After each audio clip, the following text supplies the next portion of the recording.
So we spent some time listening to these great, powerful speakers, and we understand that equity is like a puzzle that has so many pieces that you have to put together. And sometimes it gets so overwhelming that we do not know where to start.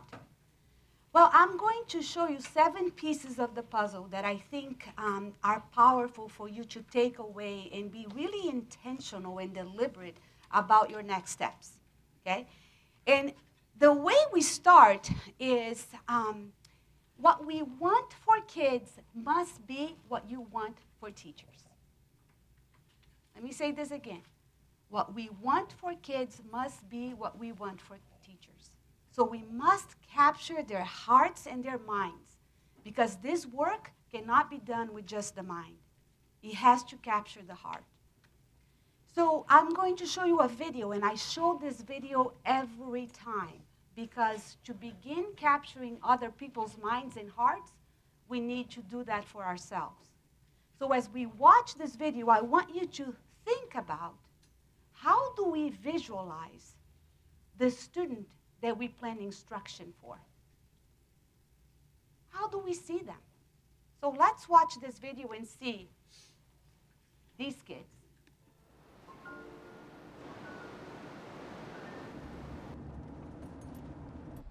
You're never too young to make a difference. If I find a problem, I'm going to find a way over the problem. A lot of people don't know that there's hunger in the United States. They don't know it's in their home neighborhood. Trying to help those who need it. When we wash our hands, the half of the water gets wasted. So I made this invention. I thought about this problem.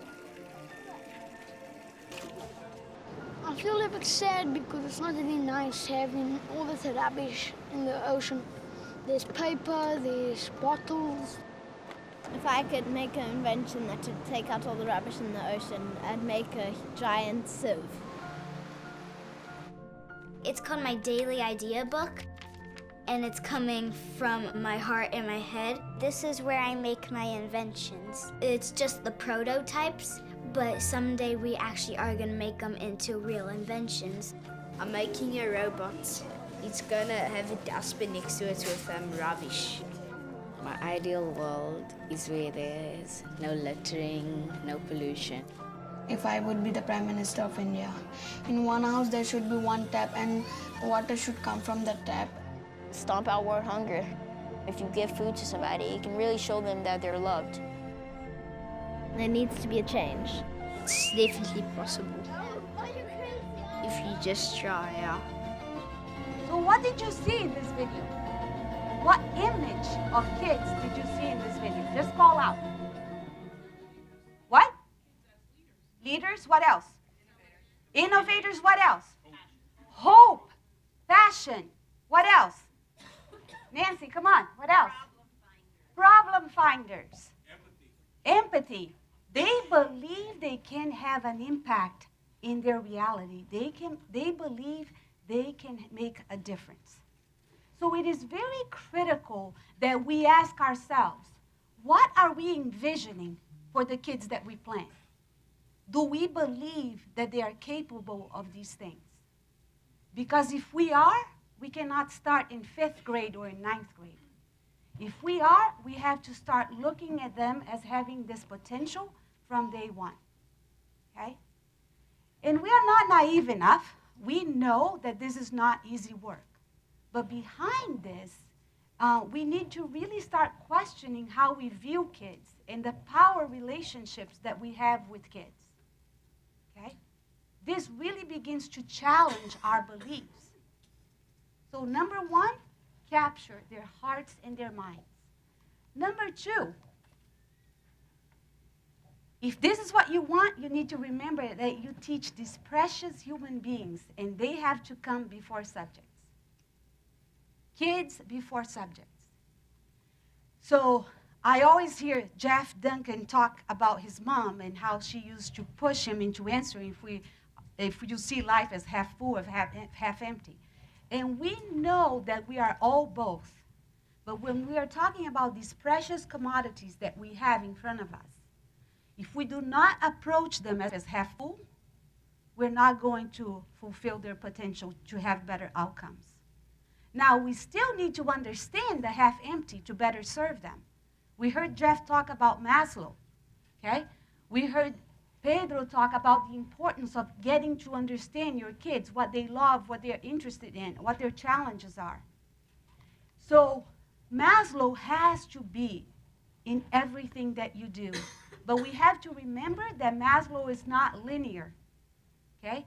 Kids one day might be up, one day they might be down, and we need to be prepared. But you also have to think about the teachers like this, because the teachers are going through the same things. They don't feel like they belong. 40 to 50% of teachers are leaving the field in the first 5 years. Come on, people. We got to take care of the teachers if we want to take care of the kids, okay? I was lucky enough to be in a class with with Paulo Freire. I would be very lucky to be with Pedro too, but I was a student with Paulo Freire. I'm the one sitting right beside him. And he really changed how I saw what I considered first the other side. Because I never stopped. I had a pretty privileged upbringing. So, and in Brazil, we were a naturally segregated society. And he really challenged me. And I went into major, cognitive dissonance. My parents were really worried about if I was going to turn into a communist or something. Seriously, okay? But once you understand this, and you understand Maslow, you come to the realization that is more than empathy, is really solidarity that you're looking for. And rigor will only come in this order. It has to be in this order. Solidarity, relationships, relevance, in order to get to rigor, or you will not get there, okay? So now I have a vision of a kid. I start really looking at them as half empty, as half full, and approaching them as such. But then I have some big decisions about the pedagogical orientation that I use. Because if I'm really serious about developing the types of kids that we saw in the video, and I approach my day-to-day, every day, with information transmission, so going to basketball, I'll show you a video, I'll give you the rules of the book, and you have to tell me if you know the rules. In this setting, teaching is the what, learning is retelling of the what, and you are just passively sitting over there.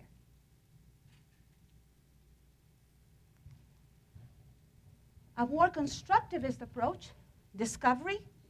Here, I give you the resources. I give you a ball, I give you the court, and you go at it. If you have the right background, you're going to do okay. Teaching here is providing the space and the resources. Learning is the effort that you put forth in whatever you produce. Some kids will do really well with that. And when you think about the first or the second orientation, a lot of people are getting pretty concerned about technology, that they can be replaced by technology. And I'll tell you what, if you can, you should be. But at American Reading, we really believe that there's a better story to be told. So we envision classrooms running more like gyms, where you have adults, kids need adults. But here the teaching is the modeling, the mentoring, the observing, the guiding, that relationship. And learning is the kid learning the technical and the adaptive rules of the game so they can play. They can take what they learn and move forward. This is what we believe we can do. And conscious competence is really creating a kid that understands the purpose, the process. They understand the what and the who are the experts behind it. They also understand where and when to use something. So it's not just a passive learner that we're dealing here. Here they are active, democratic, transformative, because they shift according to the game that they are playing in their adversaries. To do this, it requires us to look at everybody else's kids as our own kids. I don't know about you, but of the 3 pedagogical approaches, I would go number 3 for my own kid. So I landed in a place that is helping create the types of schools that we would want for our own kids. Okay? So is that what you're doing on the day-to-day? Creating the types of environments that you would want for your own kids. With that, the third approach is not new, but sometimes we forget. So many of the new teachers have not even read any of these people. So sometimes what is good is better than what is new, so hold on to the solid theory. And then number 4, start talking about the possibilities and what you can create.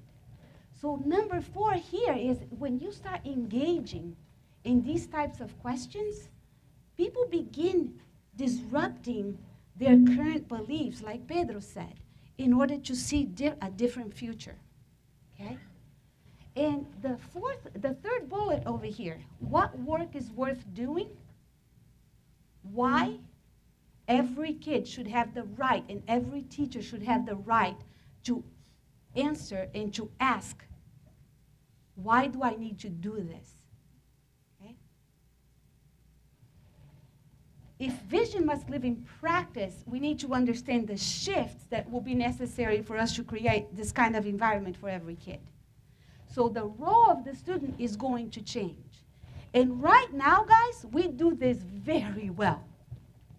We do this really well. And if we don't disrupt this, we're not going to start moving this way. And if I want a different role for the kids, I am going to have to help teachers move this way.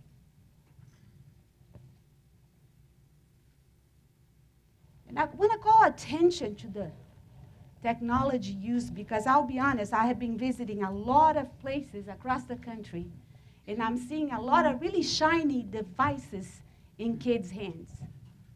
And they are engaged. They are clicking away.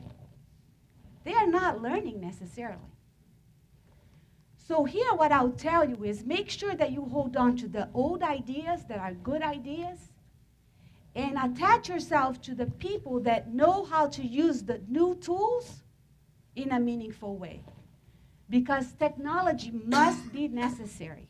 It's not a babysitter. And it's not a replacement for information transmission. Because instead of kids sitting in rows, like Pedro says, teaching like a cemetery, you line up and stay as still as possible. Kids may not necessarily be sitting in rows, but they are like in front of a device, not doing anything meaningful. We have to be careful with this. And we have to make sure that kids are doing meaningful things with technology. So these are some of the resources that I recommend. Finally, the shifts for the principals and principal supervisors. This disrupts everything. And I'll be honest with you, central office does not bend towards kids. And this is going to have to really shift the way that they do business and write policies and allocate resources. Okay? Next one, I talk about blending good theory with practice. Not any theory, but good theory. And I go back to Paulo Freire. He was a storyteller, and he used to make up words all the time. If he wanted to make up a word that would fit his needs, he would do that. But he used to say that ideology is like a fog. When you're driving in a fog and you have to use low light. He used to say that it clouds your reality, and you have to focus so much in one object in order to make things happen that you do not understand what is going on around you. So if we think about a lot of the evidence-free policies around this country, and Pedro mentioned No Child Left Behind, Race to the Top. We can talk about ELL trajectory. Kids are being tested after a year, even though the research says it takes more than that. We have a lot of evidence. But we need to then go back to what really matters for the kids that the system has failed over and over and over again. And truly understand what are the causes for this marginalization, for this failure of the system. And start looking at what really works for these kinds of kids. But when we do that, we have to put that in the context of what Pedro and Jeff were talking about earlier today. We cannot forget that identity really matters. Sometimes we become so myopic that we choose one thing to do really well, but that one thing doesn't fit within a system. Or we start doing one thing and we stop doing something else, when what kids need is a system that works together. Another example of what we are seeing over and over again that we're trying to correct is related to this. $6 billion. Any guesses for what this is? $6 billion? Is the amount of money that has been spent on phonics programs since the National Reading Panel came out. $6 billion. How is this working for us? And we know, guys, that it's necessary, but it's not sufficient. And studies, and I was talking to Dr. Allington yesterday. I got so nervous. I was talking to Dr. Allington. I said, I am pulling all kinds of research to make people see the light. And he said, good luck. But what we are seeing is people become so myopic that they chose the parts that were easier, and they stopped doing the other stuff that was good. I'm working with a district right now because at American Reading, we're beginning to work at a systems level, and I'm working with a district that has 2 hours of ELA time for kids every day. And 90 minutes are for foundational skills, and kids are not reading. How is this working for you? So we need to be really smart about how we make decisions, because this entrenches inequity, entrenches inequality, okay? So we need to remember that, yes, there's a place for foundational skills, but without literacy engagement, without access to print, kids will not get better. So what are we doing about that? The research is pretty clear that the reading culture that we establish, the love of reading, will help set this path that we saw in the video for kids. So kids need time, choice, okay? We also need to remember that race, must see themselves in the books that are in front of them. So right now we are working with Dr. Pedro Nogueira, and we put together the best book collection for boys. We're working with Marley Diaz and putting together the best black girl books, because this matters for kids. Kids need to see themselves. But we also need to pay attention to these other variables. So a lot of times people think that equity is such a big issue that I cannot do anything about. But the day-to-day decisions about what you buy, how you spend your time, how you allocate your time during the day, can really have an impact in the lives of kids. But it cannot stop just in the school. We have to start taking that culture to the home. So how are we empowering parents to help kids? Don't tell me it doesn't work. I thought it wouldn't work either until I gave parents the means to do the right work. Okay? And then summer. It cannot be just during the year. We have to think about the entire year. We know what works. We know what can close the gap and give kids meaningful opportunities. Why are we not doing that consistently? The next step is detracking schools. And boy, that will get you fired fast. It will. You know? But a very wise man once told me, and he's sitting right here, Josh Starr, he said to me, always know what's going to get you fired, and if it's the right thing for kids, you do it anyway. Wise words, but you got to be willing to stay the course. So in detracking schools, we are really helping folks understand what is behind the shifts of college career citizenship readiness. Because I'll be honest with you, over and over again, I am seeing filtering the new way through the old lens. And the Common Core, good, bad, and ugly, guys, it has the potential of doing some good things for kids if you focus your resources and your time in the right things. And one of the things that the Common Core has brought back to the table is kids learn how to read, and they read to learn at the same time. And what we see over and over again is that the way we're setting up the school day prevents that from happening. Because elementary schools are being scheduled like middle and high schools. The day's broken up, and kids cannot make the connections and the applications to real world. Instead of having content and reading to learn through social studies, through science, we are taking that away. Nancy Sula, who is also here, has been a huge influence in how I see this work happening. She always talks about meaningful integration in order for knowledge building and vocabulary development to happen. So if we want to detract schools, and we want to keep in mind, how do we create full option trajectories for all kids? We need to make sure kids have access and develop the opportunity to have the background knowledge and vocabulary that they need. With that, we are really trying to get people to look at their literacy systems. Because if you really understand what kids need, you think about it as a system.